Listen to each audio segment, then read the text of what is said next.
détail, mais je voudrais vous arrêter sur ce détail quand même. Vous n'avez aucun pouvoir, vous n'avez aucune possibilité de faire quoi que ce soit. Pourquoi vous y maintenez?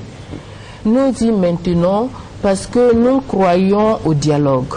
Nous croyons que dans le cadre consensuel qui est trouvé, en restant donc dans le cadre consensuel qui est trouvé par petites touches, on va arriver à sortir la Côte d'Ivoire de la crise. On n'est pas sûr qu'en se retirant et en laissant la majorité présidentielle sans aucune tentative donc de recadrage conduire les choses, on puisse sortir rapidement. Déjà, vous voyez combien de temps il a fallu pour pouvoir arriver à ces élections. Mais ce que je peux dire, c'est que les ministres du RHDP n'avaient aucun pouvoir, c'est de notoriété publique. Ils pouvaient nommer leur gouvernement et qu'est-ce qu'on constatait? Les services qui étaient en dessous d'eux et même des simples directeurs d'administration centrale ne répondaient pas aux ministres. Comment vous voulez qu'un État fonctionne de la sorte? L'État défaillant. Oui, professeur Sega. Moi, je crois que, en définitive, qui signe les décrets? Le président de la République. Oui. Donc en cela, il est responsable de l'activité politique. C'est lui le président de la République. Absolument. Et il se tarde à le dire qu'il a maintenu l'État en l'État. Heureusement.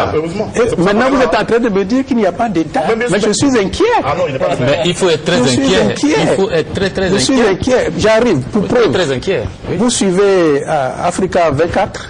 Qu'est-ce que c'est? Moi, je suis la RTI. Qu'est-ce que c'est? Africa 24, c'est une chaîne télé.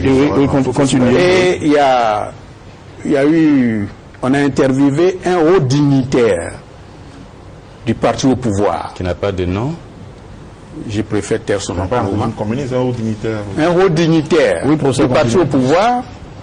Et le monsieur lui a demandé quelle est la situation de la corruption en Côte d'Ivoire. Il a dit que la Banque mondiale a mené une étude qui révèle qu'il y a eu des déperditions de ressources à concurrent de 150 milliards de nos francs, de l'argent des Ivoiriens, 150 milliards. Détournés. Oui, dû à la corruption. Et l'argent que vous envoyez dans les banques à l'extérieur et tout ça. Et on lui a demandé, mais pourquoi est-ce cela? Il a répondu que cela est dû à la faiblesse de l'État. Absolument. La faiblesse de l'État en Afrique en général et particulièrement en Côte d'Ivoire. Alors je suis inquiet qu'après 50 ans, l'État soit si faible. Alors demandons aux Ivoiriens qui nous regardent, quel État voulez-vous? Voulez-vous un État fort ou un État faible? C'est quoi l'État fort? L'État fort, c'est l'État qui est responsable, qui assume, qui punit quand il faut punir, qui corrige les irrégularités. Comment voulez-vous que Gbagbo Laurent punisse Soro Guillaume? Vous dites 150 milliards, je vous dis 3000 milliards que la rébellion détourne dans les zones occupées. Comment voulez-vous qu'il punisse Soro Guillaume? Alors, comment? C'est la moitié de la croissance. C'est la guerre de chiffres. Professeur Sega, qui peut passer de l'autre côté? Professeur Sega, vous continuez jusqu'au bout. Professeur Sega, continuez jusqu'au bout. Mais je vous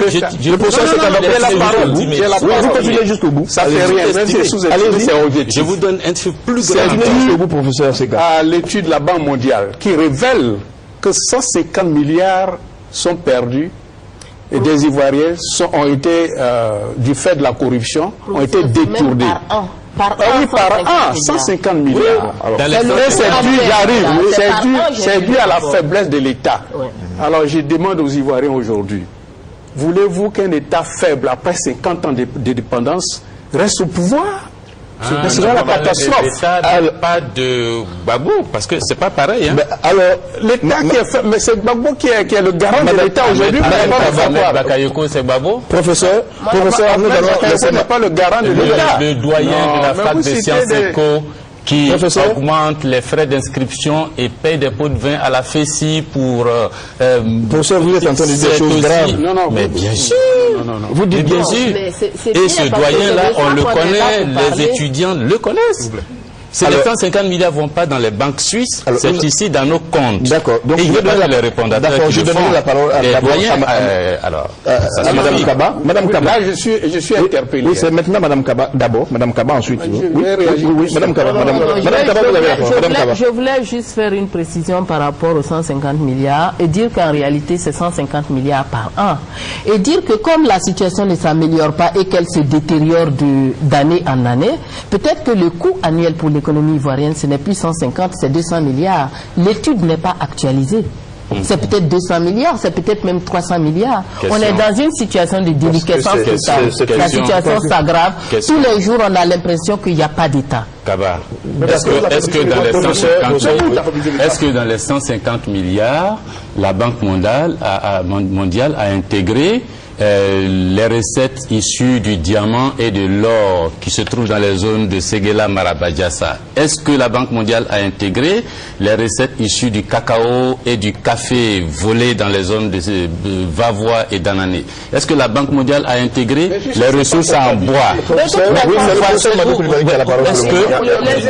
dis... Le professeur Madou Koulibaly. Oui, professeur, c'est à vous de laisser le professeur. Est-ce que la Banque mondiale a intégré les ressources de Dosso Moussa, ministre des Finances de la rébellion, collectées alors qu'il est ministre de la République et il est payé ici? Vous ne voyez pas ça? Non, c'est des rumeurs.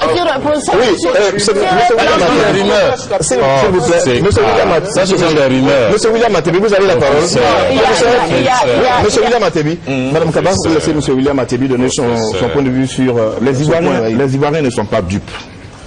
150 milliards dus à la corruption. Moi, je vous dis au passage, si vous voyez un compte de Laurent Gbagbo hors de Côte d'Ivoire dans une banque, prenez le compte, vous prenez cadeau. Dites la même chose pour les autres, vous allez voir ce que j'ai fait. Dites la même chose pour votre affaire. Non, mais dites, si vous trouvez un compte de Laurent Gbagbo, vous avez tous les moyens, c'est vous qui êtes le spécialiste de la finance internationale, vous avez tous les moyens. Si vous trouvez un compte de Laurent Gbagbo hors de Côte d'Ivoire où il y a 1 milliard, c'est pour vous cadeau. Mais dites-moi, si vous avez un compte, je peux prendre ce qu'il y a dedans. Vous le dites ici tout de suite là, et je suis milliardaire dans les heures qui suivent. Je vais vous dire une chose, mes chers amis. Les 150 milliards. Oui, allez-y, monsieur William Matebi. Les 150 milliards dont vous parlez, la Banque mondiale... Non, vous continuez. Vous n'avez pas la police de cette émission, s'il vous plaît, je vous serai fort reconnaissant. Allez, de me laisser parler. Les 150 milliards dont vous parlez, laissez-moi vous dire une chose. S'ils existent effectivement, et ils sont la conséquence de la corruption, ils sont la conséquence du type de gouvernement que la rébellion a imposé à la Côte d'Ivoire. Et quand on parle des faiblesses de l'État, que c'est imputable. Parce que Laurent Gbagbo ne va pas affaiblir l'État qu'il gouverne lui-même, qu'il dirige lui-même. Vous auriez laissé la Côte d'Ivoire, être dirigée correctement. Vous n'auriez pas fait cette rébellion, que la Côte d'Ivoire aurait eu un minimum de rigueur et elle aurait été bien gérée. Donc commencez par dire qu'on peut avoir 150, 200, 1000 milliards, mais ça va toujours être le caca d'État. Quand on dit que Laurent Gbagbo dit que l'État reste debout, oui, il s'est battu pour qu'il y ait un minimum d'État. C'est parce qu'il y a un minimum d'État que nous sommes aujourd'hui à une telle émission. Si on était en train de se tirer dessus, on n'aurait pas fait. Je dis que c'est le type de gouvernement. C'est vous, c'est le RHDP, c'est Ouattara et c'est vous qui êtes les responsables. C'est vous qui êtes les responsables de la rébellion et qui avez affaibli l'État de Côte d'Ivoire. Assumez-le. C'est vous qui êtes les responsables. Si l'État reprend sa force, si le 28 octobre, Laurent Gbagbo est élu et qu'il n'a plus à gérer une rébellion, tous les travers qu'on constate aujourd'hui n'existeront plus dans ce pays. D'accord. Monsieur, oui, le professeur Seka, sa réaction. Monsieur Koulibaly fait allusion à ma gestion en tant que doyen. J'ai dit un doyen, vous vous sentez... Non, c'est ça, c'est ce que tu veux dire. Moi, j'ai pas désigné quelqu'un. Faire un tour à la faculté, oui, faire un tour à l'université. En 3 ans, beaucoup de choses ont changé. L'argent collecté a servi à beaucoup de choses. En 3 ans, j'ai réalisé ce que des doyens n'ont pas pu réaliser en 6 ans. Très bien. Non, mais oui. Non, vous avez compris. Je ne vous laisserai pas poser votre question. On va garder cette question-là et puis on va essayer d'avancer sur un autre point. Est-ce qu'aujourd'hui, en Côte d'Ivoire, le tribalisme prend de l'ampleur comme on l'entend partout? Oui. Oui. Très malheureusement. Fort. Le tribalisme prend de l'ampleur et on l'attribue à qui? Ça a accentué sous le régime courant. Le tribalisme, le népotisme. Hein? Quand on sait que, aujourd'hui, pour être admis à l'ENA, il faut venir du même village que moi. Et je suis à l'aise. Le président Koulibaly a fait cas, pour le cas de la police, Hein? Non, laisse parler, tu n'as pas aussi le monopole de la parole. Oui, allez-y, professeur. Hein? Je suis à l'aise parce que le professeur Koulibaly a fait allusion à cela quand il était question de la corruption à l'école de police. Tout à fait. Hein? Donc le népotisme est vraiment présent et ça entraîne une mauvaise allocation de nos ressources. Très bien. Oui, madame. À la place des plus méritants, ce sont les médiocres qui occupent les places. Ça, c'est vrai. La médiocrité est la norme, le mérite devient l'exception. Ça, c'est vrai. Et vous êtes en train de dire que les personnes, j'ai envie de dire entre guillemets, les personnes indécentes, ce sont ces personnes-là qu'on présente? Mais oui, ceux qui n'ont pas la qualification, puisque ce n'est pas fait sur la base de la qualification. Ce sont des parents, ce sont des partisans. Quand on envoie des listes, quand on vend les résultats à une école de l'administration, ceux-là qui sont censés gérer notre administration, mais c'est grave, ce sont des actes graves. Et ça, c'est accentué sous le régime actuel. De la REB Fondation. Le régime de la REB Fondation. Les 2 premières années de Gbagbo Laurent, on n'a pas constaté cela. Hein. Oh, c'était la Amani a fait des examens au bac, à l'entrée en 6e. C'est la guerre qui vous fait vendre les places. Non, c'est ça. Les 2 premières années, nous avons fait les examens nickel. Soyons sérieux. Tout a commencé à se gâter quand la rébellion est arrivée. Il ne faut pas oublier que c'est... Tu as la rébellion. C'est la rébellion. C'est qu'à la rébellion, ça fait 8 ans. Écoutez-vous. Ça fait 8 ans qu'une bande armée occupe la moitié du pays.